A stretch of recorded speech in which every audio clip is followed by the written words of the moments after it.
하나님의 축복이 여러분과 함께 할 줄로 믿습니다. 양옆 앞뒤로 반갑습니다. 인사 좀 할까요? 시작. 예, 그래요. 예. 자, 우리 설교 제목을 한번 읽어볼까요? 시작. 좋은 사람 만나면, 바로 옆에 계신 분을 만나서 어떠십니까? 좋으셔요? 안 좋으셔요? 좋다고 대답해야 되고요.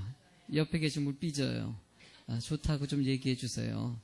다시 한번 옆 사람과 인사할 때는요, 집사님 만나서 행복합니다라고. 시작.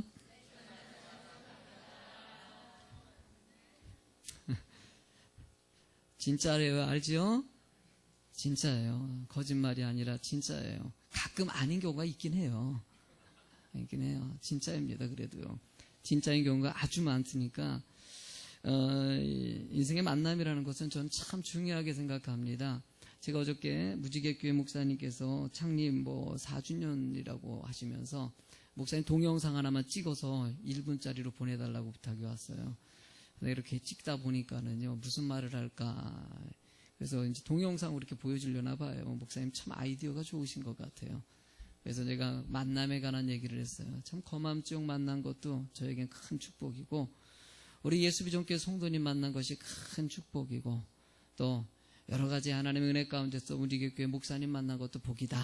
이런 얘기를 좀 해줬어요. 만남은 정말 중요하다는 생각이 듭니다. 저는 개척하기 전에 부목자 시절에는요, 성도들에게 상처를 좀 많이 받았어요. 왜냐면은 담임 목사가 아니다 보니까 약간 직설적인 것들이 많았었거든요. 그러니까 성도님들이 저를 그렇게 좋아하진 않았죠. 친하긴 했지만 안 좋아하는 부류들이 좀 있었어요. 할 말을 다 했거든요. 지각하는 거 되게 싫어했거든요. 지각하면은 아주 직설적으로 얘기하고, 학생들도 약속 안 지키면은 아주 직격적으로 얘기하고, 한 번은 어떤 남전도회들 보면 뒤에서 술 잡수시는 분들 좀 계시거든요. 한번 그 얘기 듣고 강단에서 올커니하고 한번 찔렀다가 남전도회 다 적이 돼가지고, 한번 남전도회들이 남만 쳐다보면은 그렇게 하는 것이 아니지요. 그래서 어떤 분은 또 반말까지 했어요. 박목사 그러면서 얘기까지 하고. 그래서 사실 성도님들 좀 무서워했던 스타일이에요, 저는요. 그리고 성도님들이 상당히 강한 분들이 많이 계셨어요, 그 지역에. 그래서 저는 담임 목사는 꿈도 안 꿨어요, 사실은요. 왜냐하면 담임 목사를 하려면은 저런 성품을 다 받아들여야 되는데, 내 성품이 그걸 받아들일 수 있는 능력이 안 된다고 생각했거든요. 그래서 저는 담임 목사를 애시당초 할 생각을 안 해서 부교육자로 평생 살 생각했어요. 근데 돌이키고 제가 담임 목사 어떻게 하다 보니까 이렇게 담임 목사가 됐습니다. 목회를 하면서 철저하게 하나님께서 깨닫게 하시는 분들이 많더라고요. 일단 첫 번째로는요, 옛날에 내가 참 나를 갖다가 힘들게 만드는 성도들, 또 그분들 내가 힘들게 만들기도 했었고요. 그런 분들이 그땐 참 미웠어요. 근데 돌이키고 보니까 그분들의 잘못이 아니더라고요. 세상엔 다 이런 사람 저런 사람 있어요, 없어요? 다 있어요. 그럴 수 있다는 것이에요. 제가 개척하면서 무슨 기도했는지 아세요? 전에 있었던 교회에서 좀 까탈스러운 분들이 계셨거든요. 그런 분들을 안 만나게 해달라고. 그런 분들은 없는 교회 해달라고 하나. 이분도 안 만나고 저분도 안 만나고 이런 분 안 만나고 했는데, 여러분 개척하니까 이런 분 저런 분 있을까요? 없을까요? 있었어요. 누구예요? 여러분들 그래요. 그러니까는 제가 보니까 개척하고요, 그런 분이 없더라고요. 근데 없다고 생각해 보니까, 가만 생각하니까요, 없는 것이 아니에요. 다 사실 까따분은 있어요. 그런데 그분들이 미워 보이지가 않아요. 문제같이 보이지가 않아요. 그냥 그럴 수도 있지, 충분히. 그렇게 생각할 수도 있지. 그렇게 오해할 수도 있지. 그렇게 또 자꾸 이렇게 좀 반대적인 말도 할 수 있는 거고, 여러 가지 얘기할 수 있는 의견도 제시할 수 있는 거고, 이런저런 일이 있을 수 있지. 가만 보니까 이 모든 일이 이미 부교육자 때 그때 다 경험한 일인데, 그때는 내가 아직까지 성숙하지 못해서 그런지 이걸 좋지 못하게 보고, 지금은 좀 성숙해서 그런지 그게 다 좋아 보이는. 알고 보니까 문제는 누구에게 있어요? 나에게 있는 거예요. 따라합시다. 나에게 있다. 여러분들에게 있더라고요. 나에게 있는 것이에요. 내가 어떻게 생각하느냐에 달려있다는 것이죠.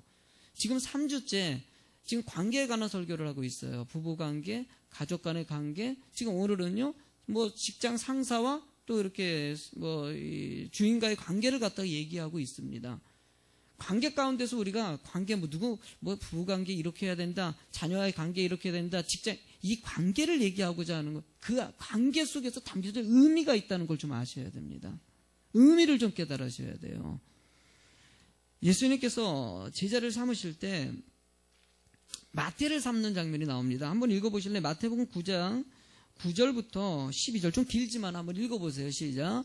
예수께서 그것을 떠나 지나가시다가 마태라는 사람이 세간에 앉아있는 것을 보시고 이르시되 나를 따르라 하시니 일어나 따르니라. 예수께서 마태의 집에서 앉아 음식을 잡수실 때 많은 세리와 죄인들이 와서 예수와 그의 제자들과 함께 앉았더니 바리새인들이 보고 그의 제자들에게 이르되 어찌하여 너희 선생은 세리와 죄인들과 함께 잡수시느냐. 예수께서 들으시고 이르시되 건강한 자에게는 의화가 쓸데없고 병든 자에게라 쓸데있느니라 라고 얘기합니다. 여러분, 마태는요 세리예요. 사람들이 다 싫어하는 사람이에요. 욕했던 사람이고 지금으로부터는 친일파예요. 예수님의 제자 중에서는 열심당원이 있습니다. 쉽게 말하면 독립군이 있어요. 그런데 독립군이 있는 상태에서 세리라는 친일파를 갖다가 제자로 삼았어요. 여러분들 제자들이 좋게 봤을까 안 좋게 봤을까요? 여러분 별로 좋게 보이지 않아요. 기분이 나쁜 거예요. 제자들 때 베드로도 그렇고 지금 별로 그렇게 제자들 전체가 아니 어떻게 마태를 갖다가 제자로 삼냐. 이런 분위기에 오죽했으면요. 다른 사람들도 여기 보면은요. 중간에 다른 사람들 바리새인들이 와가지고 야 너 예수님 말이야 어떻게 세리를 갖다가 제자로 삼냐. 제자들이 여기서 대꾸하는 장면이 안 나옵니다. 쉽게 얘기하면 제자들도 똑같은 마음이었다는 것이에요. 근데 예수님께서는요, 그 뒤에 뭐라고 얘기하냐면요, 병든 자라에게 의사가 필요한 것 같지라는 말을 합니다. 그러면 여러분들 마태가 병들었다, 안 들었다? 마태를 향한 것이에요. 마태가 지금 병드는 사람이다. 마음에 상처 입은 사람이다. 마음에 병들었기 때문에 사람을 힘들게 만들고 세리짓 하면서 자신의 욕심을 취하는 인생을 살았던 사람이다. 그 사람이 예수님 만나야지 치료된다. 이 얘기를 하고자 그를 품는 예수님의 모습이 나옵니다. 여러분들 모든 관계는요 상대방의 마음을 헤아리는 데서 시작되는 것이에요. 그걸 이해하고 받아들이니까 예수님은 그의 깊이 있는 상처만을 바라보고 겉으로 봤을 땐 세리고 절대 받아들이지 못할 저 사람은 아예 저주받을 사람인데도 불구하고 예수님은 그 사람을 품더라던 것이에요. 그 집에 가서 음식을 먹습니다. 삭개오의 집에 가서 삭개오도 세리 아닙니까? 그 세리의 집에 또 갑니다. 여러분들 그것은요 주님께서는요 이 관계 문제를 할 때 상대방의 입장을 먼저 헤아리고 마음을 이해할 때 상대방과 좋은 관계를 가질 수 있다는 거예요. 여러분 교회 안에서 누가 밉습니까? 마음에 안 듭니까? 여러분 잘 생각하면요 그 사람의 마음속에 한번 들어가 보십시오. 이해할 수 있는 부분이 있을까요? 없을까요? 여러분 충분히 이해할 수 있어요. 그 사람이 말을 함부로 하고 그 사람이 이상하게 행동하고 여러분 이 모든 것들은요 그의 마음속에 때로는요 여기같이 상처받은 부분이 있을 수 있다는 것이에요. 겉으로 보기에는 마태는요 잘 살합니다. 돈도 있고요 넉넉합니다. 누가 봐도 로마 군정들이 지켜지고 있는 사람이에요. 먹을 것도 잘 입고 잘 먹고 입도 좋은 입고 있고 좋은 집에서 살고 있는데 그 안에 뭐가 있습니까? 상처가 있더라는 것이에요. 여러분들 봤을 때 아우 저 집에 살면 행복할 것 같다. 저 사람은 정말 행복할 것 같다. 여러분들 그 안에 상처 있는 사람들이 의외로 많이 있어요. 여러분들 이 인천 지역은 참 가난한 사람들이 많이 산다고 그러는데 여러분들 강남 지역이 아주 압구정동의 비싼 지역에 사는 지역이에요. 그 지역에서 우울증 약이 제일 많이 팔리는 거 아십니까? 상상을 초월할 정도로 많이 팔리고 있어요. 왜? 겉으로 보면 풍요롭게 사는데 그 안에 마음에 상처받은 사람들이 너무나도 많다는 것이에요. 언제 내가 죽을까 이런 생각하는 사람들이 얼마나 많은지 모릅니다. 여러분들 서울에서도요 이 뉴스를 내몰 때요 하도 이제 정치적인 능력 있는 돈이 지배하는 거예요. 그러니까 강남이라든지 이런 데서 자살률이 상당히 높다고 하는데도 일부러 보도를 안 한다고 합니다. 왜? 그것도 힘이에요. 자꾸 그렇게 자살하는 사람들이 많다는 것을 보여주면 안 되니까. 왜 사람들이 풍요로운데도 그 안에 상처가 있을까? 온전한 관계가 하나님 앞에 이루어지지 않기 때문입니다. 하나님 여러분과 하나님과의 관계가 먼저 회복되길 원하시고요. 여러분들 서로 간의 가족 간의 관계가 온전히 회복되길 원하시고요. 모든 이웃과의 모든 관계가 은혜 가운데 해결되는 자가 되길 원하신다는 거예요. 우리 학생들도요. 여러분들 온전한 관계 문제를 해결할 수 있는 좋은 성품을 간직하는 우리 학생들로 자라났으면 좋겠습니다. 여러분을 첫 번째로 알아야 될 것은요. 일단 성실한 마음을 가지고 살아가시기 바랍니다. 22절의 말씀을 같이 읽어볼까요? 시작. 종들아 모든 일에 육신과 상전들에게 순종하되 사람을 기쁘게 하는 자와 같이 눈가림만 하지 말고 오직 주를 두려워하여 성실한 마음으로 하라라고 얘기합니다. 여러분들 이 얘기를 할 때 쉽게 보면 주인은 종에게 잘하고 노예는 주인에게 정말 충성스럽게 예수님께 하는 것 같이 행동하라고 얘기하고 있어요. 여러분들 이 말을 갖다 하기 위해서는요, 2000년 전에 팔레스타인 지역에 있는 당시의 시대적인 상황을 이해하셔야 돼요. 당시엔 노예가 있었어요. 사람들을 갖다 주고 파는 노예. 이 노예 제도가 있는 상태에서 바울 사도가 예수님 안에서 예수님을 만나고 나서 복음을 증거하다 보니까 부자들도 등록하지만은요, 노예들도 등록해야 안 해요? 여러분들 노예도 예수 믿어야 안 믿어요? 노예들도 예수를 믿더라는 것이에요. 복음서에 보면은요, 노예나 주인이나 아무 상관이 없어요. 여러분들 여기 보면은요, 종들아 모든 일에 육신의 상전이라고 표현하고 있어요.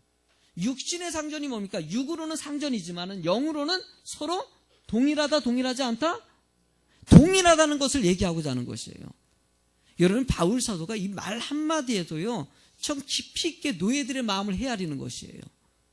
참 바울 사도의 글들을 읽어보면은요, 그가 참 성숙한 말투가 많이 나옵니다. 상대방을 배려하고 겉으로는 노예이지 않습니까? 너무나 비참하게 살지 않습니까? 누가 봐도 주인이 죽이려면 죽여도 될 수 있는 인생 아닙니까? 그런데도 불구하고 그들에게 그냥 육신으로는 상전인 것이다. 육신으로는 너는 종이지만은 영으로는 하나님의 축복된 자녀라고 얘기하는 것이에요. 여러분들은 주님의 자녀입니다. 여러분들이 뭔가 큰 것을 하지 않고 돈이 있건 없건 명예를 얻건 얻지 못하건 건강하건 몸이 약하건 주님의 자녀로서 주님의 축복된 삶을 살아갈 수 있다는 거예요. 당시에 골로새 교회도요, 이런 부분이 있었던 것이에요. 주인과 종의 관계의 문제점이 있는 거에 대해서 모두가 공평하다는 것을 얘기하고자 하는 거. 여러분, 우리나라에도요, 기독교가 들어왔을 때 종이 있었어요, 없었어요? 여러분, 100년 전만 해도요, 종이 있었습니다. 노비라고 하지요.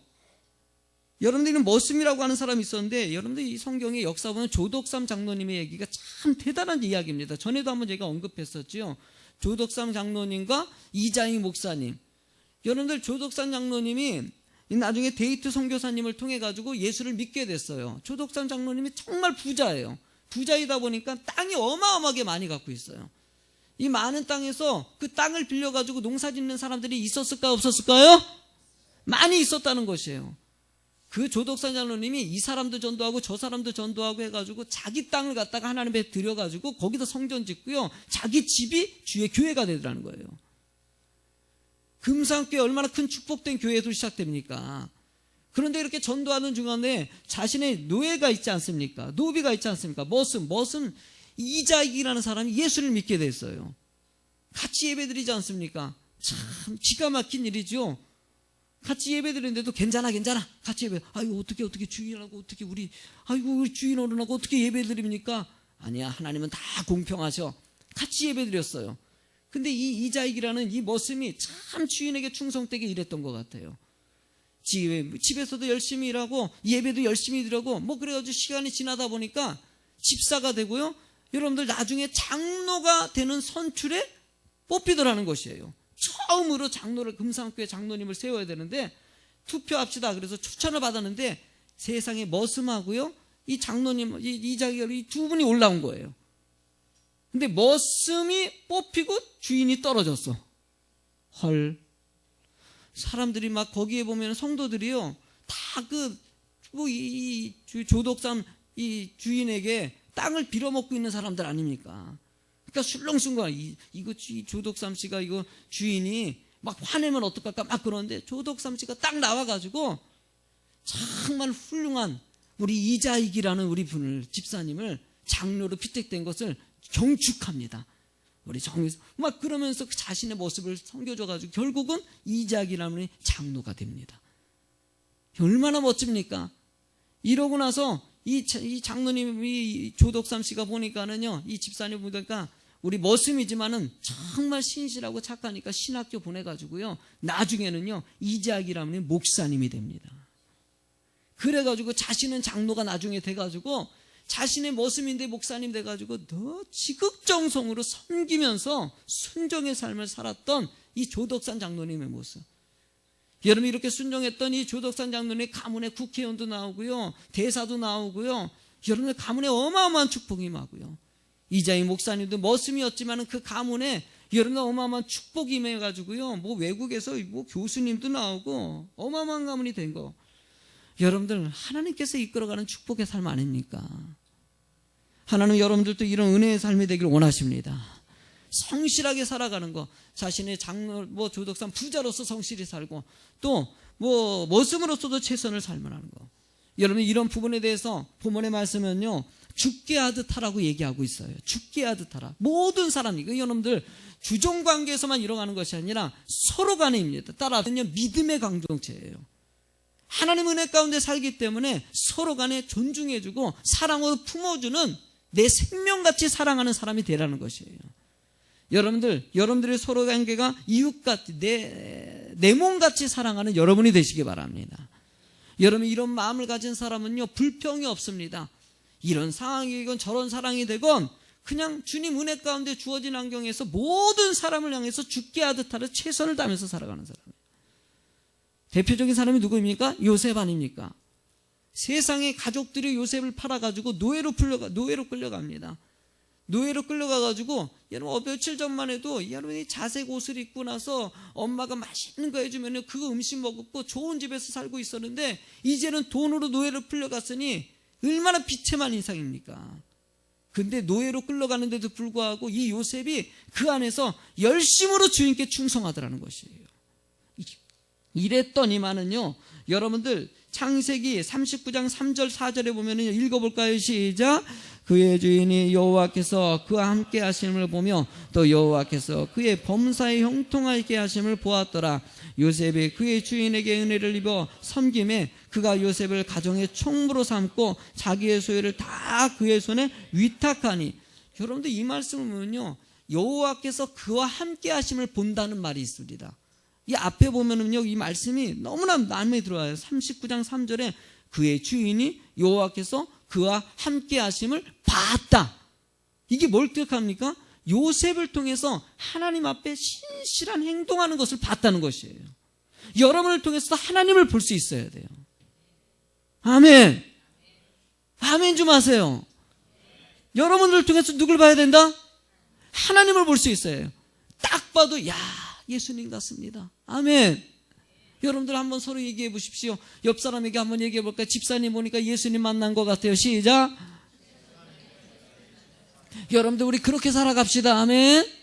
딱 봐도 예수님 만난 것 같이 살아갈 수 있는 사람이 돼야 된다는 것이에요. 여러분들, 이렇게 주인에게 충성했는데 세상에 주인 여자가 이상한 여자들이 거기 있어요. 그 안에. 이 여자가 말이에요, 그냥 모함을 해가지고 결국은 모함당해서 감옥 속에 들어가지 않습니까?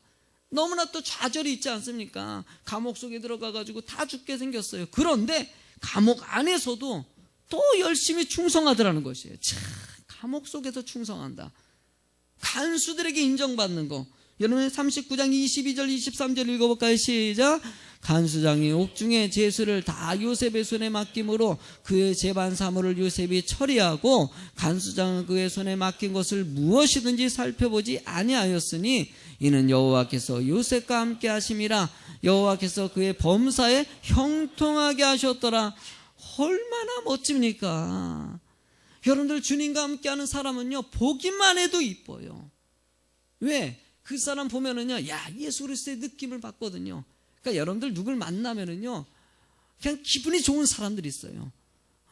여러분, 오늘 아침에 갑자기 떠오르는 광고 문화를 생각해. 만나면 좋은 친구, 예수 비전교회. 할렐루야. 그냥 그게 떠오르는, 만나면 좋은 교회. 얼마나 좋습니까? 서로 간에 그냥 만나면 좋은 것이에요. 아, 목사님 안 좋은데요. 안 좋은 건요, 내가 얘기했죠. 여러분 본인 문제야. 아멘. 교회 성도 문제가 아니에요. 주변의 환경 문제가 아니에요. 알고 보면 누구 문제다? 내 문제예요. 내 문제예요. 여러분들의 마음이 강팍해지고 여러분들의 마음이 세상으로 흘러가니까 그냥 미워버리는 거예요. 불편한 거예요. 여러분들 사랑이 풍성해 보십시오. 아무리 믿게 해도 이뻐요, 안 이뻐요?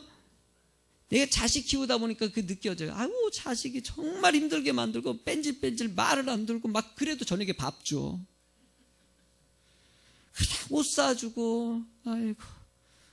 그냥 그 미운데도 불구하고 그냥 어디가 딱 두들겨 패가지고 그냥 쫓아내고 싶은데.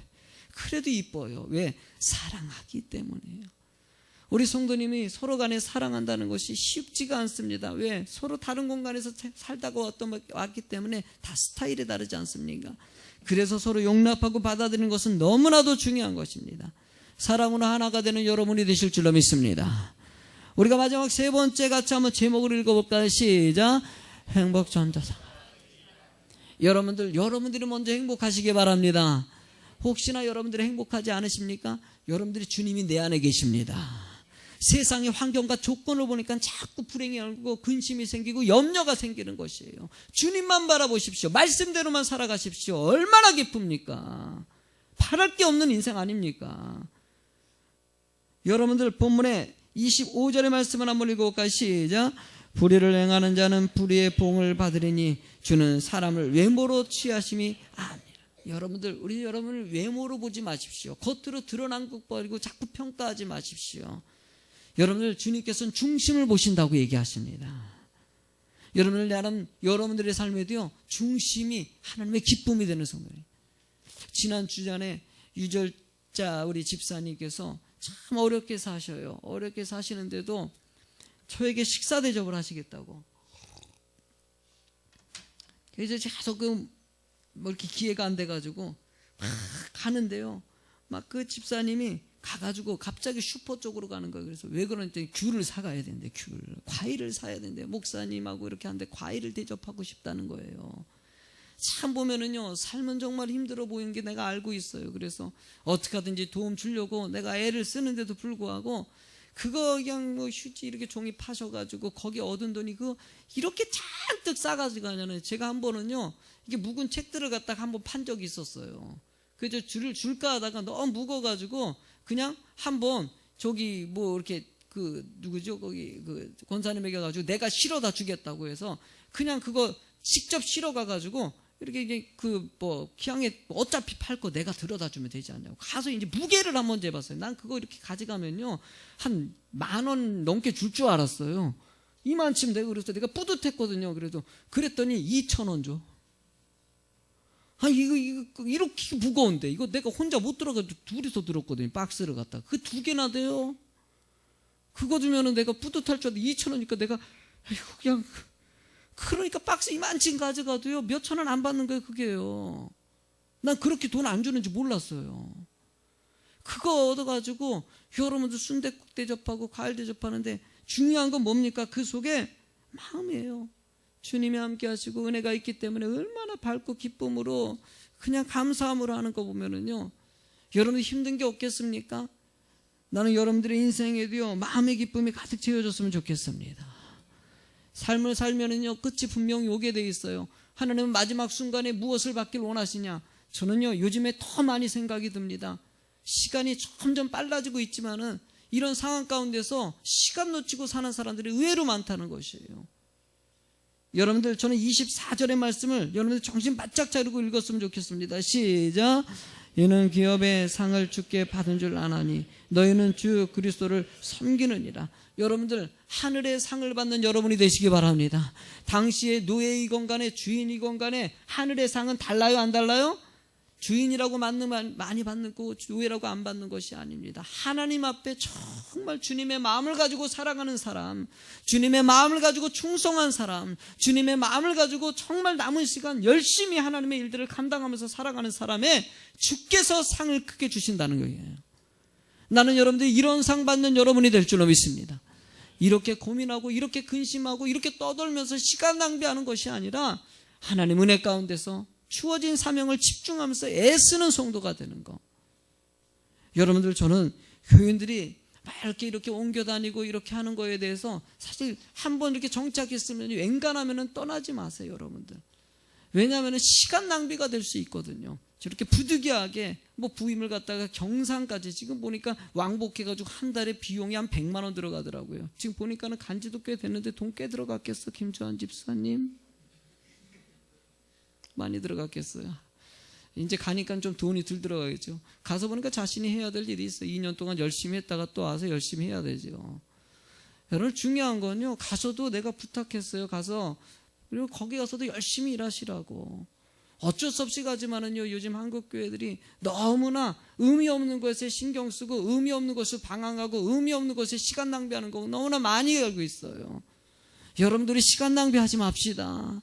하나님 은혜 가운데서 열심히 충성해서 하나님께 영광 돌리는 삶이 되시기 바랍니다. 이럴 수도 있고 저럴 수도 있고 이런 사람 저런 사람도 있을 수 있고요. 이런 관계에 대해서 상처받을 수도 있어요. 여러분들 다 그러려니 하고요. 은혜 가운데 살려면 나중에 그 얼굴이 그렇게 미웠던 사람이 언젠가 이뻐져 안 이뻐져요? 제가 우리 성도님들 중에서도 그렇고 여러 지역에서 제일 많이 듣는 간증이 뭔지 아십니까? 목사님 옛날에는 그렇게 미웠었는데요. 지금 왜 이렇게 이쁜지 모르겠어요. 이런 말 있지 않습니까? 그게 왜입니까? 상대방이 변한 거 아니에요. 여론이 까칠하고요. 함부로 하고 그러는데도요. 내가 믿음이 성장하면은요. 다 사랑스러워 보여요. 내가 정말 믿음이 충만하면은요. 얼마나 다 이쁜지. 여러분들 난 다 이뻐, 다 이뻐, 다 이뻐. 여러분들 다 잘하는 줄 아세요? 여기 계신 성도님들이 다 뭐 목사님에게 순종하고 아멘 하면은 뭐 그냥 시키면은 딱 해가지고 쌀 다다다다 갖다 놔가지고 그냥 쫙 쌓여가지고 끝 이럴. 이게 쉬운 일이 아니에요 하면은요 다 쉽지 않죠. 여러분들 환경 처지 뭐 여러 가지 힘들지요. 뭐 목사가 말한다고 다 됩니까? 그냥 저도요. 그럴 수도 있고 힘들 수도 있고 어려울 수도 있고 다 이런저런 다 이해하는 거예요. 다 따라줍니까 여러분들? 때로는 목사님 뭐 하려고 쌀을 해요? 그냥 뭐 이런 걸 갖다 주는 게 어려운데 우리도 먹을 게 없는데 뭘 남을 줘요? 이해갑니다. 그분은 그냥 조용히 쌀 가져가세요. 괜찮아요. 저 밖에다가 놨더니 누가 쌀을 다 안쪽에다 옮겨놨더라고요. 왜 그랬더니 저거 누가 훔쳐갈까 봐. 그래서 내가 밖에 내놓으라 그랬어요. 왜냐하면 훔쳐가시라고. 아니 가져가지고 저거 가져가라고 놓은 거예요. 여러분들 밖에 놔둔 거. 누구든지 가져가세요. 조용히 들고 가시면 됩니다. 걱정하지 마세요. 알겠죠? 누가 가져가는 거 보더라도요. 할렐루야 하세요. 아멘. 없는 분이 가져가시는 거니까. 여러분들 하나님 은혜 가운데서 다 이뻐 보일 때가 있어요. 여러분들 사랑으로 보시는 여러분이 되시기 바랍니다. 여러분들 축복받은 사람이기 때문입니다. 1절의 말씀 마지막으로 읽어볼까요? 시작. 상전들아 의와 공평을 종들에게 베풀지니 너에게도 하늘에 성전이 계시면. 우리는 어디만 바라봅니까? 하늘만 바라보면 되는 거예요. 천국만 바라보고 사는 여러분 되시기 바랍니다. 세상 바라보니까 낙심근심 나오는 것이에요. 여러분 한번 2절 한번 읽어볼까요? 전도서 6장 6절 한번 읽어보죠. 시작. 그가 비록 천년에 갑절을 산다 할지라도 행복을 보지 못하며 마침내 다 한 곳으로 돌아가는 것뿐 아니냐. 여러분들 행복하지 않으면 의미가 없다는 것이에요. 아무리 오래 살아도요. 행복하게 사시기 바랍니다. 주님이 함께하는 성도가 행복한 성도예요. 여러분들 신명기서 33장 29절 너무나 큰 목소리를 읽어보세요. 시작. 이스라엘여 너는 행복한 사람이로다. 여호와의 구원을 너같이 얻은 백성이 누구냐. 그는 너를 돕는 방패시요 너는 영광의 칼이시로다. 내 대적이 내게 복종하리니 내가 그들의 높은 것을 밟으리로다. 한 번 더 읽을 때 여러분들 맨 앞에다가 여러분들 이름을 넣어서 한번 읽어보실래요? 다시 한번 시작. 창응아 너는 행복. 다시 한번 시작. 누구야? 이렇게 여러분들 이름 넣어요. 시작. 상응아 너는 행복한 사람이로다. 여호와의 구원을 너같이 얻은 백성이 누구냐. 그는 너를 돕는 방패이시오 내 영광의 칼이시로다. 내 대적이 내게 복종하리니 내가 그들의 높은 것을 밟으리로다. 아멘. 주님의 축복이 함께 하실 줄로 믿습니다. 우리 찬양 함께 드릴까요?